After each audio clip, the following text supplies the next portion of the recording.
Mr. President, from voting to repeal Obamacare to passing the first long-term transportation bill in a decade and the first joint balanced budget in 14 years, Senate Republicans have worked hard this year to fulfill our promise to get Washington working again for American families.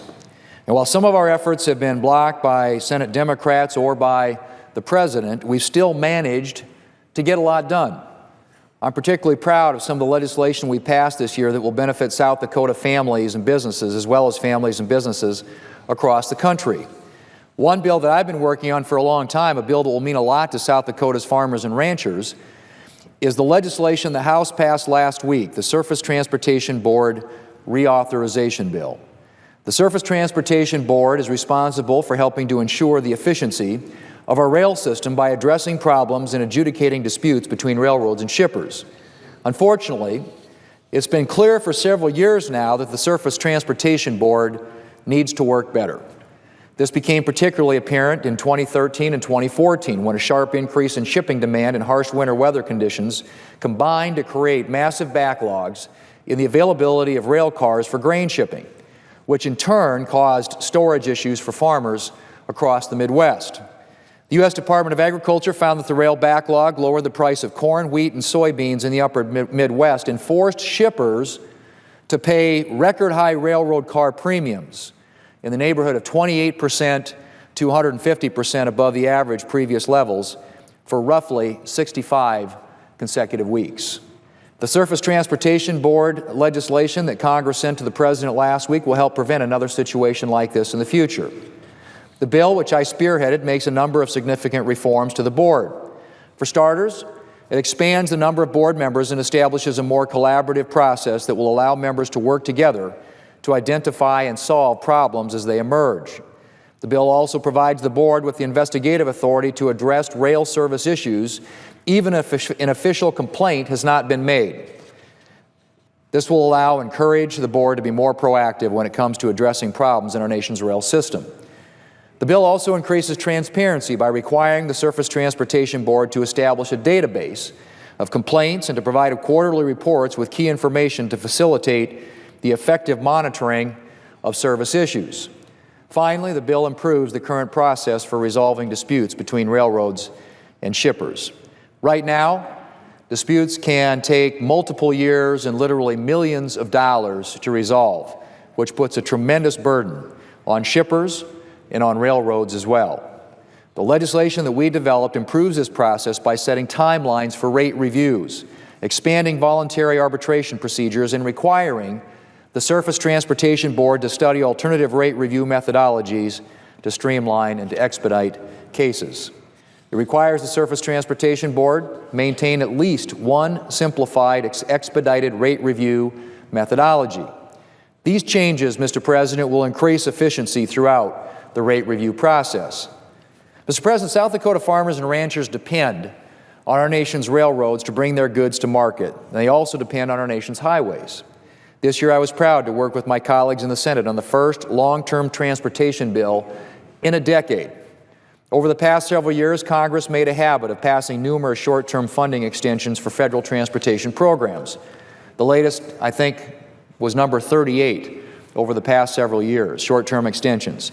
That was an incredibly inefficient way to manage our nation's infrastructure needs, and it wasted an incredible amount of money. It also put a lot of transportation jobs in jeopardy. When Congress fails to make it clear how transportation funding will be allocated, states and local governments are left without the certainty they need to authorize projects or to make long-term plans for addressing various transportation infrastructure needs. And that means that essential projects, construction projects, get deferred. Necessary repairs may not get made. And the jobs that depend on these projects and repairs are put at risk. The transportation bill we passed this month changes all that. It reauthorizes transportation programs for the long term, and it provides 5 years of guaranteed funding. It means states and local governments will have the certainty that they need to invest in big transportation projects and the jobs that they create. And that in turn means a stronger economy and a more reliable, safer, and effective transportation system. As chairman of the Commerce Committee, I spent a lot of time working with committee members on both sides of the aisle to develop the transportation bill's safety provisions. One portion of the bill includes a host of important safety improvements, including enhancements to the notification process to ensure that consumers are informed of auto-related recalls, and also important reforms at the government agency that's responsible for overseeing safety in our nation's cars and trucks. Mr. President, another important success for South Dakota this year was the final approval of the expansion of the Powder River Training Complex, the military training airspace over South Dakota, North Dakota, Montana, and Wyoming. The expanded airspace approved by the Air Force and the Federal Aviation Administration will allow our airmen and women to carry out critical training in conditions that more closely resemble combat missions.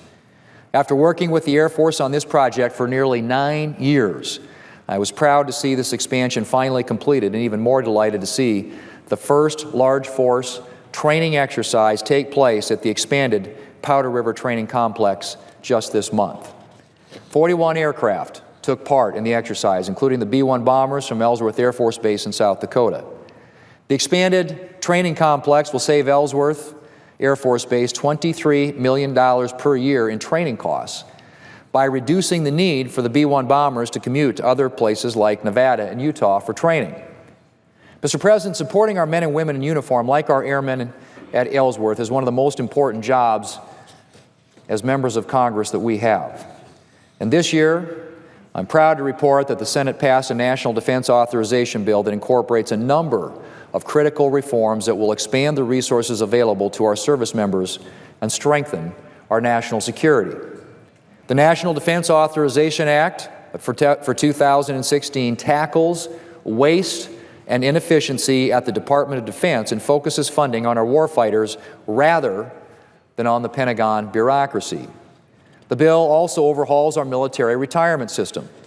Before this bill, the system limited retirement benefits to service members who had served for 20 years or more, which means that huge numbers of military personnel, including many veterans of the wars in Iraq and Afghanistan, retired after years of service without having accrued any retirement benefits.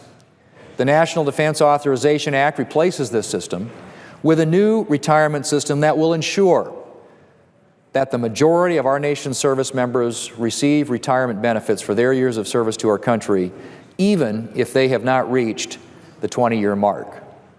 Mr. President, the bills that I've discussed today are just a few of the accomplishments of the Republican-led Senate.